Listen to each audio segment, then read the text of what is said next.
Hi friends, ladies life ஸ்டைலில் இன்றைக்கி beans carrot பொரியல் பார்க்க போகிறோம். ஒரு பேனில் எண்ணெய் ஊற்றி கடுகு, உளுந்து, சீரகம், கருவேப்பிலை, காய்ந்த மிளகாய் சேர்த்து கொட்டி விட்டு வெங்காயம் சேர்த்து வதக்கிக்கலாம்.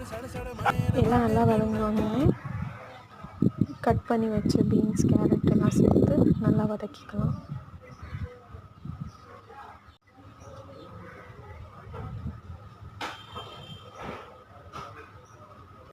மூடி போட்டு கொஞ்சம் நேரம் விட்டுறலாம்.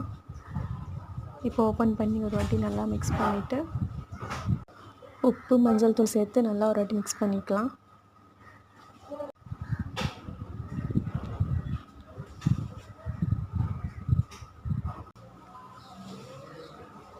கேரட் பீன்ஸ் எல்லாம் நல்லா வதங்கிடுச்சு. இதோ நம்மளோட சிம்பிளான சுவையான பீன்ஸ் கேரட் பொரியல் தயார். நீங்கள் ட்ரை பண்ணி பாருங்கள். தேங்க்யூ ஃபார் வாட்சிங். ப்ளீஸ் சப்ஸ்கிரைப் பண்ணுங்கள்.